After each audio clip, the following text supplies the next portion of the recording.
यो अपरिमित इच्छा शक्ति बोकेर यो मन्त्रालय प्रवेश गरेको थिए। मन्त्रालयलाई यथास्थितिमा चलाउने मेरो मनसाय होइन, केही परिवर्तन गरेर नयाँ कुरा गर्ने उद्देश्यका साथ यहाँ आएको थिए। तर यहाँ भित्र यो जिम्मेवारीमा बस्दा केही सीमाहरू हुँदै रहेछन्। त्यो सीमाको महसुस बाहिर बस्दा थिएन। त्यो सीमाको महसुस गरेर पनि मन्त्रालयका जिम्मेवारीहरूलाई व्यवस्थित ढङ्गले अगाडि बढाउने सन्दर्भमा लिपिबद्ध गरेर केही कुराहरू हामीले ल्याएका छौँ। मैले भनिरहनु पर्दैन, हामीहरू बजेटपछि आएका हौँ। बजेटपछि आएको कारणले सम्पूर्ण कुरा नयाँ ढङ्गबाट ल्याउने र त्यसको स्रोत सुनिश्चित गर्ने अवस्था हुँदैन। त्यसैले बजेटमा समेटिएका विषयहरू नै हामीले यहाँ समेटेर ल्याएका छौँ र त्यसको अलावा केही थोरै विषयहरू छन् जसको स्रोत सुनिश्चित छैन भन्ने यहाँहरूको प्रश्न रहन सक्छ। त्यसका बारेमा हामीले नेपाल सरकारसँग हामीले स्रोत सुनिश्चितताका निम्ति कुरा गर्नेछौँ र दात्री निकायहरूसँग कुरा गरेर यी कार्यक्रमहरूलाई हामीले लागू गर्नेछौँ। सम्माननीय प्रधानमन्त्रीज्यू, माननीय अर्थमन्त्रीज्यूसँग पनि यस बारेमा हाम्रो कुराकानी भएको छ। नेपाली नागरिकलाई प्रभावकारी स्वास्थ्य सेवा उपलब्ध गराउनका निम्ति सबै ढङ्गबाट काम गर्ने निर्देशन प्रधानमन्त्रीज्यूको भएको छ। यही आधारमा हामी अगाडि बढ्ने कोसिस गरिरहेका छौँ। खास गरी यो नेपालको स्वास्थ्य प्रणाली व्यवस्थित नभएको स्थिति हामी सबैले महसुस गरेका छौँ। एकीकृत ढङ्गबाट यो अगाडि बढ्न नसकेको हामीलाई महसुस भएको छ। त्यसैले सङ्घीय प्रणाली अनुरूप स्वास्थ्यको तहगत अधिकार कार्यान्वयन र समन्वय गर्ने विषयलाई मैले प्रमुख विषय बनाएको छु। संविधानमा उल्लेखित स्वास्थ्यको तहगत अधिकार कार्यान्वयनमा देखिएका समस्या, अधिकारको स्पष्टता, समन्वयको अवस्था लगायतको विश्लेषण गरी हालसम्मको अनुभव समेतका आधारमा आवश्यक पुनरावलोकन गर्न छलफल र संवाद गरी तहगत अधिकार, कार्यजिम्मेवारी, अन्तर्सम्बन्ध र समन्वयमा स्पष्टता ल्याउनका निम्ति तपसिलका कार्यहरू गर्ने गरी हामीले कार्यक्रम प्रस्तुत गरेका छौँ। खास गरी साथीहरूलाई यो नीति कार्यक्रम बजेट प्रस्तुत गरेको जस्तो लाग्न सक्छ। अब हाम्रो अभ्यास यस्तै खालको छ। हामीले समेटेका विषयहरूले लामो भएको कारणले त्यसो नठान्दिनु हुन अनुरोध गर्न चाहन्छु। हामीले यसका लागि हामीले 5 वटा कार्ययोजना प्रस्तुत गरेको स्थिति छ। सङ्घ, प्रदेश र स्थानीय तह समन्वय तथा अन्तर्सम्बन्ध ऐन 2047 बमोजिमको विषयगत समितिको बैठक तत्काल राखेर तहगत समस्याको पहिचान, आगामी कार्यदिशाको पहिचान गरिनेछ। यो बैठकलाई नियमित गरिनेछ। यो जुन ऐनमा व्यवस्था भएको समिति छ यसको बैठक आजसम्म बसेको छैन। हामीले यसको बैठक राखेर हामीले क्रमशः निर्णयहरू गरेर अगाडि बढ्नेछौँ। नेपाल सरकार र कार्यविस्तृतीकरण प्रतिवेदन पुनरावलोकनका क्रममा प्राप्त सुझावलाई आधार मानेर तहगत अधिकारका सन्दर्भमा तीनै तहबीच स्पष्ट बुझाइ कायम गरी कार्यान्वयनमा सहजता ल्याइनेछ, दोहोरोपन हटाइनेछ। पुनरावलोकन प्रतिवेदन मन्त्री परिषदमा थन्किएको छ। त्यो विषयलाई कार्यान्वयन गर्नका निम्ति त्यहाँ प्राप्त भएका सबै सुझावहरूलाई हामीले कार्यान्वयनमा अगाडि बढाउने गरी कार्यक्रम ल्याएका छौँ। जनस्वास्थ्य ऐन बमोजिमको राष्ट्रिय जनस्वास्थ्य समितिलाई क्रियाशील बनाइनेछ। जनस्वास्थ्य क्षेत्रका विज्ञहरू सम्मिलित विभिन्न समितिहरू गठन गरी सरकारवालासँग छलफल गरी समितिको सुझाव कार्यान्वयन गर्नेछ। माथि उल्लेख भएका बाहेक अन्य समितिहरू पनि गठन गरेर स्वास्थ्यसँग सरोकार राख्ने सबैलाई स्वास्थ्य मन्त्रालयको नीति निर्माण गर्न र कार्यक्रम कार्यान्वयन गर्न का निम्ति सहकार्य गरिनेछ। स्वास्थ्यसँग सम्बन्धित कानुन संरचना, जनशक्तिको समायोजन र व्यवस्थापन तथा प्रक्षेपण, पूर्वाधारको विकास, आधारभूत स्वास्थ्य सेवा लगायतका स्वास्थ्य सेवाको तहगत जिम्मेवारी, समन्वय र सम्बन्धमा बुझाइमा एकरूपता ल्याउन सरकारवालासँग आवश्यक छलफल र अध्ययन गरी त्यस अनुरूप सङ्घीय संरचना स्वास्थ्य सेवाको विकास र विस्तार गरिनेछ। स्वास्थ्य प्रणाली टुटेको जस्तो देखिएको छ, तिनै तहलाई भर्टिकल्ली र होरिजेन्टल्ली जोड्ने गरी हामी अगाडि बढ्नेछौँ। एकीकृत स्वास्थ्य प्रणाली। आज हाम्रो देशमा 3 तहको सरकार छ। यो एउटै देशका 3टा सरकार हुन्, फरक फरक देशका 3टा सरकार होइनन्। त्यसैले हामीले सेवा गर्ने एउटै नागरिकलाई हो। संघले, प्रदेशले, स्थानीय तहले सेवा गर्ने उही नागरिक हो। एउटै नागरिकलाई सेवा गर्न बनेका यी तहगत सरकारहरूलाई समन्वय गर्न आवश्यक छ। त्यसको निम्ति एकीकृत स्वास्थ्य प्रणाली विकास गर्ने गरी हामीले 5वटा बुँदा प्रस्तुत गरेका छौँ। एकीकृत स्वास्थ्य प्रणालीको विकास गर्न एकीकृत स्वास्थ्य पूर्वाधार विकास मापदण्डका आधारमा सबै तहका स्वास्थ्य संस्थाहरूको सेवाका आधारमा स्वास्थ्य सेवा सञ्चालनको वर्गीकरण गरी स्थानीय तह र प्रदेश सरकारसँगको समन्वयमा पूर्वाधार, जनशक्ति र उपकरणको व्यवस्थापन गर्न एकीकृत स्वास्थ्य पूर्वाधार विकास परियोजना integrated health infrastructure development project लागू गरिनेछ। खास गरी यसमा सेवाका आधारमा यसलाई वर्गीकरण गरिनेछ, शय्याका आधारमा होइन।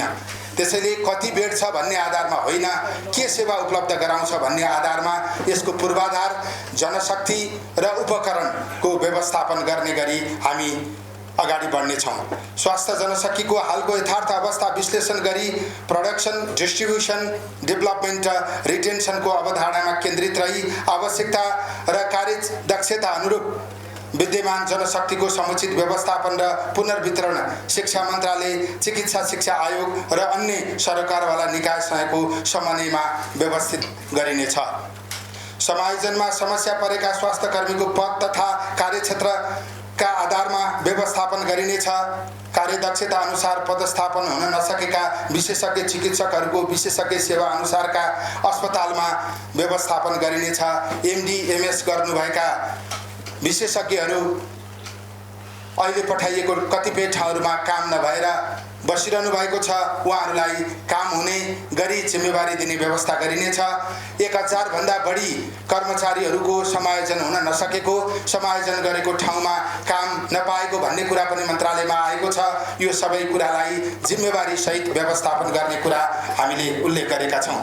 एकीकृत स्वास्थ्य पूर्वाधार विकास मापदण्ड अनुसार सेवाका आधारमा स्वास्थ्य संस्थामा जनशक्ति व्यवस्थापनका सन्दर्भमा विगतमा भएका अध्ययनको पुनरावलोकन गरी आवश्यक जनशक्तिको व्यवस्थापन, उत्पादन र वितरणका लागि साझेदारीमा कार्य गरिनेछ।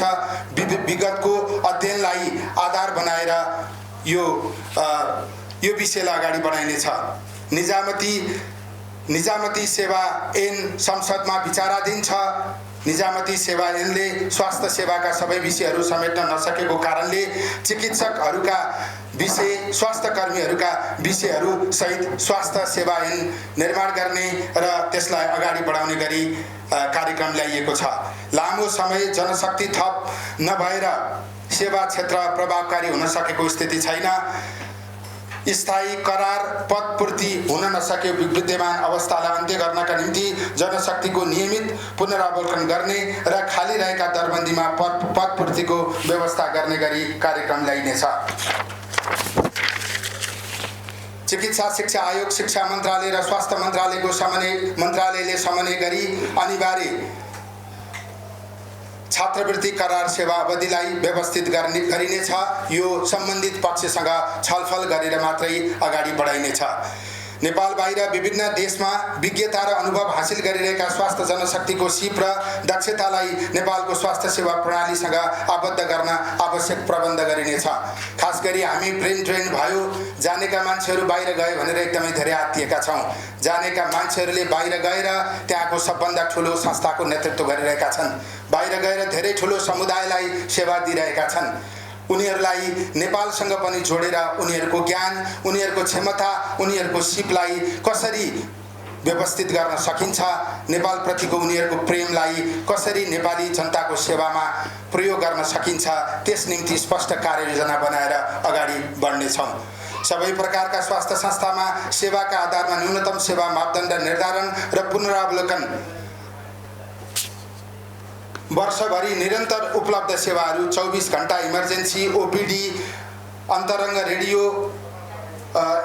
इमेजिङ, फार्मेसी, ल्याबको सेवा, सुत्केरी, डेलिभरी आदि र तिनका गुणस्तरका आधारमा वर्गीकरण गर्ने गरी कार्य सम्पन्न गरी सोको कार्यान्वयन र प्रभावकारी सुपरिवेक्षणको व्यवस्था मिलाइनेछ।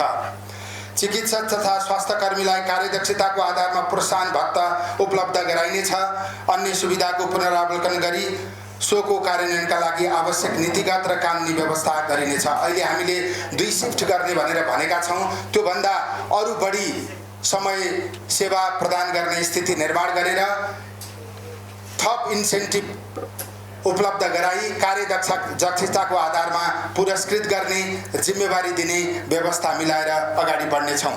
स्थानीय तहमा एमडीजीपी, एमबीबीएस चिकित्सक सहितको सेवा प्रदान गर्न तथा स्वास्थ्य जनशक्तिको उत्पादन र व्यवस्थापनका लागि स्थानीय तहसँग साझेदारी र चिकित्सा शिक्षा आयोगसँग समन्वय गरिनेछ। 100 बेडभन्दा माथिका सरकारी अस्पतालमा नर्सिङ र 300 बेडभन्दा माथिका सरकारी अस्पतालमा स्नातक र स्नातकोत्तर तहका विषयहरू अध्ययन अध्यापन गराउने सन्दर्भमा विगतमा भएका अध्ययनलाई पुनरावलोकन गरी शिक्षा, विज्ञान तथा प्रविधि मन्त्रालय, चिकित्सा शिक्षा आयोगसँग समन्वय गरी कार्यान्वयन गरिनेछ। यो मेडिकल काउन्सिलका अध्यक्ष चोपलाल भुषालज्यूको अध्यक्षतामा एमबीबीएस पढाइ सञ्चालन गर्ने सन्दर्भमा एउटा समिति बनेको छ। त्यो समितिको प्रतिवेदनलाई कार्यान्वयन गरिनेछ। गोमा निरौलाज्यूको अध्यक्षतामा नर्सिङ पढाइ सञ्चालन गर्ने सन्दर्भमा अर्को समिति बनेको छ। त्यो समितिको प्रतिवेदनलाई पनि आधार बनाएर अगाडि बढिनेछ। विगतमा निर्माण थालनी भई निर्माणको क्रममा रहेका एवं स्रोतको सुनिश्चितता नभएका अधुरा रहेका आधारभूत अस्पतालको क्रमिक रूपमा स्रोत व्यवस्थापन गरी स्वास्थ्य पूर्वाधार मापदण्ड बमोजिम भौतिक पूर्वाधारको निर्माणलाई अगाडि बढाइनेछ।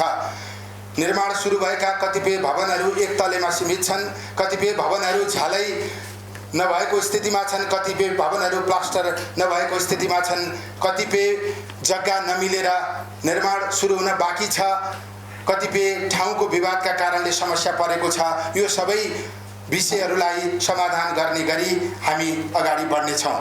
निर्माण सम्पन्न भइसकेका स्वास्थ्य संस्थाहरूमा प्रदेश सरकार र सम्बन्धित स्थानीय तहसँगको समन्वयमा आवश्यक जनशक्ति एवं उपकरणको व्यवस्था र पुनर्वितरण गरी सेवा सुचारू र सञ्चालनमा रहेका स्वास्थ्य संस्थाहरूको सुदृढीकरण गरिनेछ। राज्यले लगानी गरेर बनिसकेका पूर्वाधारहरू जो अहिले खण्डहरूको रूपमा रहेका छन्, ती ठाउँहरूमा हामीले तत्काल स्वास्थ्य सेवा उपलब्ध गराउने गरी सम्बन्धित सबैसँग समन्वय गरेर अगाडि बढ्नेछौँ।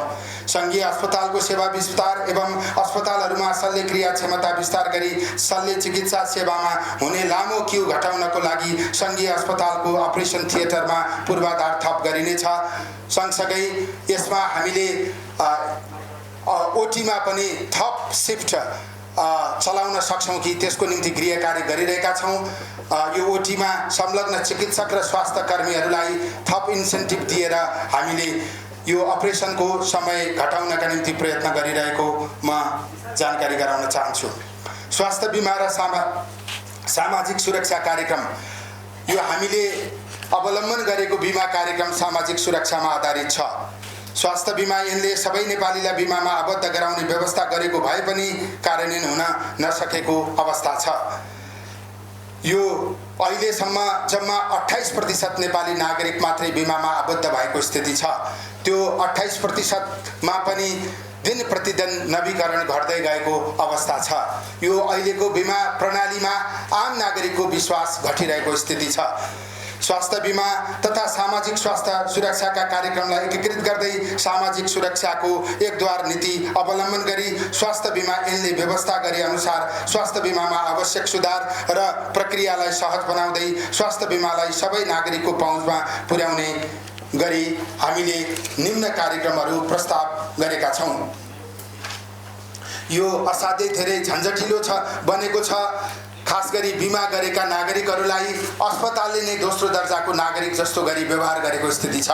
यो सबैलाई अन्त्य गर्नका निम्ति हामीले यसलाई व्यवस्थित ढङ्गले अगाडि बढाउने गरी केही नीतिगत प्रस्तावहरू गरेको अवस्था छ। बिमाको हालको दायरालाई बढाएर यो मेरो प्रस्ताव हो, कम्तीमा 5 लाख बराबरको बनाउनुपर्छ भन्ने प्रस्ताव रहेको छ।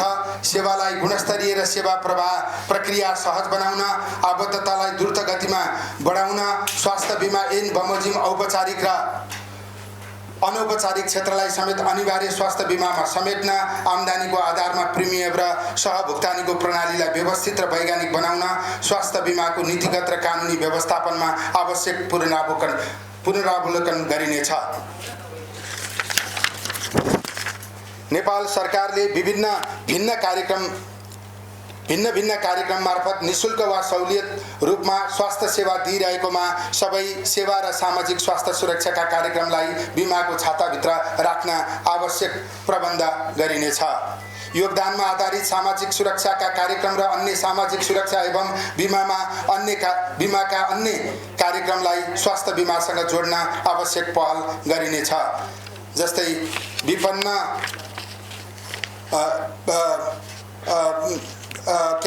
सञ्चय कोष, विपन्न सेवा कोष लगायतका यस्ता कोषहरूलाई पनि बिमामा आबद्ध, सामाजिक सुरक्षा कोष लगायतका यस्ता कोषहरूलाई पनि बिमामा आबद्ध गर्ने कोसिस गरिनेछ। बिमाको प्रारम्भिक प्रवेश बिन्दु र प्रेषण प्रणालीको विद्यमान झन्झटिलो प्रक्रियालाई पुनरावलोकन गरी सहज बनाइनेछ। बिमा आबद्धता नवीकरण, प्रारम्भिक प्रवेश बिन्दु र प्रेषण लगायतका सन्दर्भमा स्थानीय तह प्रदेश सरकारसँग समन्वय गरिनेछ। अहिलेको रेफरल स्थितिले आम नागरिकलाई सहज नभएको जुन खालको अवस्था छ, यसलाई समन्वयबाट नयाँ तरिका अपनाइनेछ।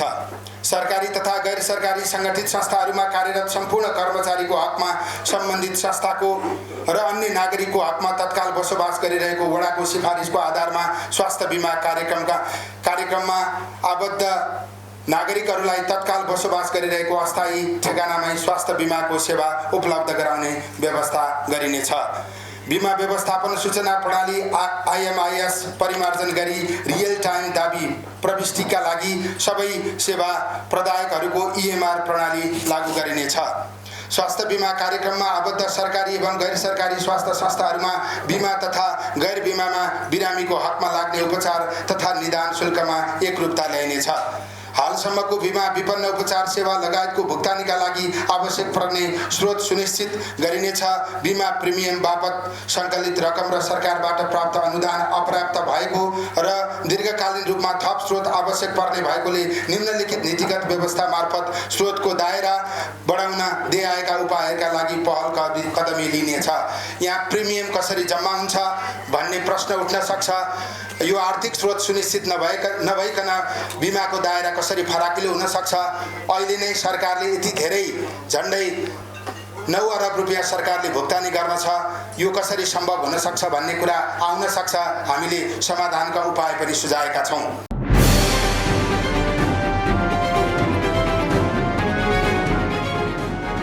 तपाईको सूचनाको साथी दैनिकी.com